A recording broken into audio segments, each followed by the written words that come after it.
Hello, it is Michael Linson of Smart Classroom Management. Bar none, the biggest struggle that teachers have with classroom management is consistency. It also happens to be uh, near the top of the list of the most important keys to having a well-behaved class. So when you have so many teachers struggling with consistency, you can see how the dream of having a well-behaved class and having that same well-behaved class every year becomes more difficult to achieve. And so in this video, I want to talk about why consistency is so important, because often it's the why that helps motivate someone to follow through. And then after that, the second part is I'm going to give you a few tips on how to be more consistent. There are some tricks to it in order to ensure that you're becoming consistent. When we talk about consistency, we're talking about every single time. That's what the definition of consistency is. It isn't just most of the time or 90% of the time. It's every time you have to follow through with your classroom management plan. You have to follow through with the rules and consequences. Follow through in enforcing your consequences. So first, why it's so important? Well, if you're not consistent, then you're going to struggle with students trusting you. Because if for similar behavior you hold one student accountable and for whatever reason, maybe you're busy or maybe your mood is such that you don't feel like it in the moment and you overlook some misbehavior, but students see that. They can see your consistency and they notice it early too in the school year. And so just by doing it one time, and particularly if it happens again and again, they start believing that they can't trust you. And if they can't trust you on this one thing, then they can't trust you on other things as well. Everything you say then gets called into question. And so your consistency in following through also affects your ability to teach inspiring lessons. So trust is absolutely huge. To be trustworthy, you've got to follow through.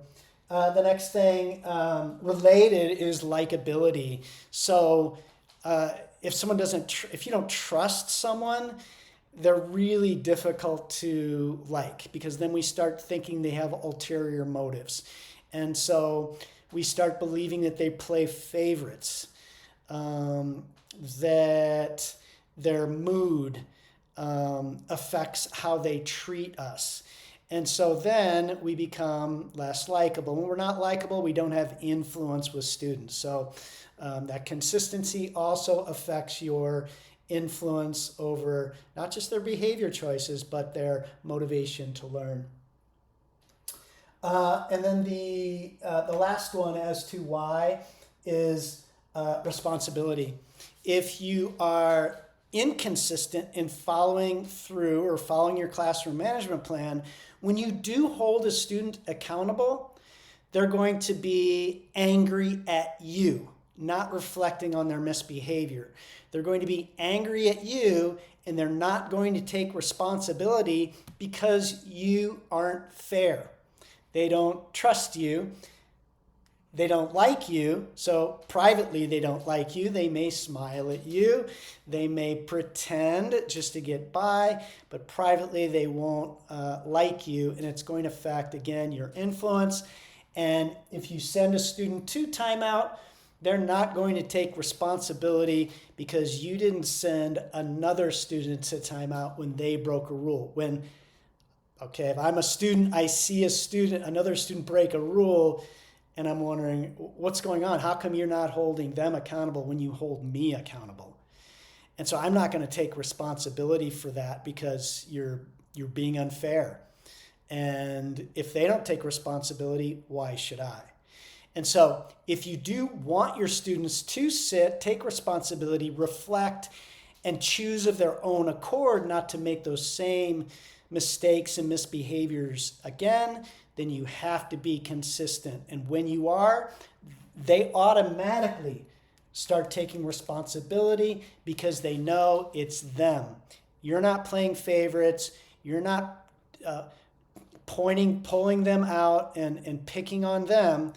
You're just doing what you promised, which we'll go over here in a second. So responsibility, you want them to take it, you've got to be consistent. The how, 3 keys to becoming more consistent. The first is you have to know your classroom management plan backwards and forwards. What that means is specifically, you need to know exactly what does and doesn't constitute breaking each of your rules. You need to know exactly where that boundary line is. Because if you have gray areas, if you're unsure, then you can't be consistent. And by the way, your students also need to know. So you need to define, you need to know yourself so you can teach it and define where those boundaries are for your students. And once they know and once you know, you're free. It's easier to become consistent because you know misbehavior when you see it. And then you can follow through. So make sure that you know it backwards and forwards. This is something that you can write things down. We did an exercise a couple weeks ago, another video, and you can see that video on consequences. So if you check out the video on consequences, it'll go through an exercise that'll help you to know where that line is. Promise. So in the beginning of the school year, or if you're introducing or reintroducing your plan for the first time, whenever that is, even if it's mid-year and you've been struggling and you want to have a plan and start over from scratch, or again, the beginning of the year, you're going to promise your students that you're going to follow through, you're going to follow the rules exactly as they are written and as you taught them to your students. You're going to follow through exactly. You're even going to go as far as to model exactly what you'll say when they break a rule.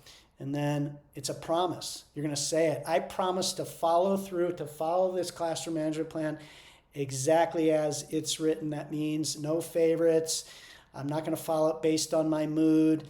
I'm a referee who's calling them like he or she sees them. So promise your students that you'll do that. It's also a good idea to also promise that you will never lecture, raise your voice, scold, use sarcasm, or any of those sorts of things. And so that in its combination makes students not only trust you, but want to follow your rules.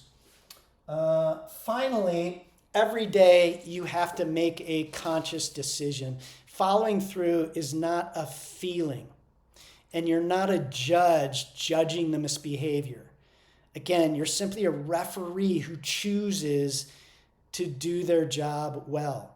So every day you have to decide, and sometimes it takes sitting before school begins, closing your eyes, taking some deep breaths, and committing to it. Saying to yourself, no matter what happens, I'm going to follow that classroom management plan as it's written because I promised those students, I care about my students, and I'm going to do what's best for them long term.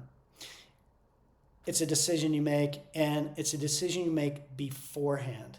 So before the school year begins, and if you need to, every day before school, and even at every break if you need to. You make that decision ahead of time, and then when it happens, it's far easier to follow through because you've already decided to. In the moment, you don't want to put yourself in a position where, I don't feel like it, or gosh, the last thing I feel like doing or I want to do is hold that student accountable back there. I'm going to pretend that I didn't see what I just saw.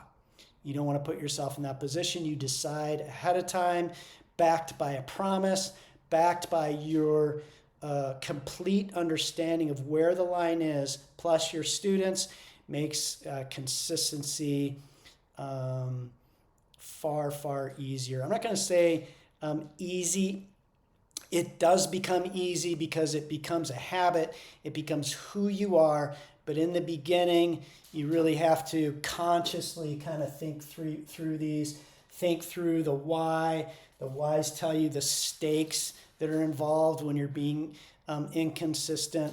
But the combination gets you started and gets you to the point where it does become a habit.